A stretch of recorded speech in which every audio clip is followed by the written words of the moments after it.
38. The widespread staff reductions in a certain region's economy are said to be causing people who still have their jobs to cut back on new purchases, as though they too had become economically distressed. Clearly, however, actual spending by such people is undiminished because there has been no unusual increase in the amount of money held by those people in savings accounts. Okay, the argument in the passage proceeds by doing which one of the following? So let's look at what the argument does. They're saying, well, the staff has been reduced in this region, and they're saying that has caused people to cut back on new purchases because they're distressed.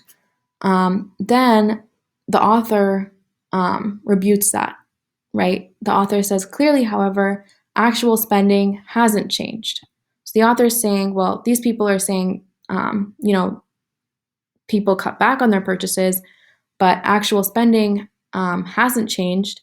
And the author thinks this because there hasn't been an increase in the amount of money held by those people in savings, right? So because savings hasn't increased, this author is saying, well, they must be spending the same amount of money, otherwise they would be saving it, I guess. So that's the author's line of thought. A, concluding that since an expected consequence of a supposed development did not occur, that development itself did not take place.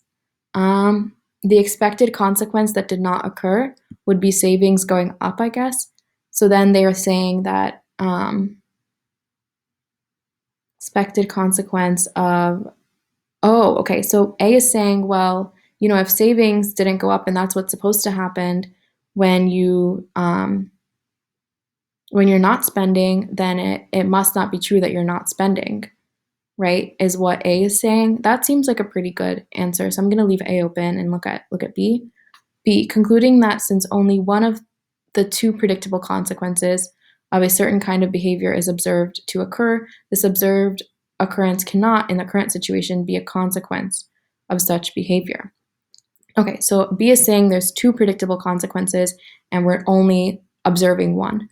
What would be the two predictable consequences, and what would be the one of the two that we noticed, right? I don't think there are two predictable consequences that they listed, and there's only one that we see or anything like that. So B doesn't quite line up with the stimulus, right?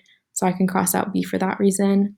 C, arguing that since people's economic behavior is guided by economic self-interest, only misinformation or error will cause people to engage in economic behavior that harms them economically. Okay, C is using a lot of terms that the argument never really used, right? C is talking about misinformation and error and, behavior that's harming them economically. It's a little bit far removed from the stimulus, right? There's a lot of terms that we never see up here. Does the stimulus mention anything about people harming themselves with their economic practices? Not necessarily, right? It does say that people could have become economically distressed, meaning that they have less money, but it doesn't say anything about people harming themselves economically, right? So people aren't necessarily engaging in economic behavior that harms them economically. Like, we don't know for sure, that language wasn't really used. So let's look at D. Arguing that since two alternative developments exhaust all the plausible possibilities, one of these developments occurred and the other did not. So D is saying, well, there's two alternate possibilities and one of them happened and one of them didn't. I don't think that's it, but I guess I can leave it open and look at E. E, concluding that since the evidence concerning a supposed change is ambiguous, it is most likely that no change is actually taking place. Does the author say that the evidence is ambiguous, that it could go one way or the other?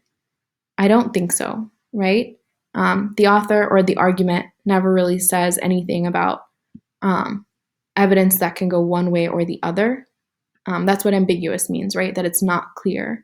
And so we can cross out E for that reason. I'm leaning more towards A than D, because I'm having trouble tying back D to the argument, right? arguing that since two alternative developments exhaust all the plausible possibilities. What are all the possible possibilities? Did they ever talk about all of them? No, right? They never mentioned anything that widespread, and they never said, well, here are the two, developments that can happen that cover all of the possibilities, right? They never say anything like that. So A is more closely tied to the argument here.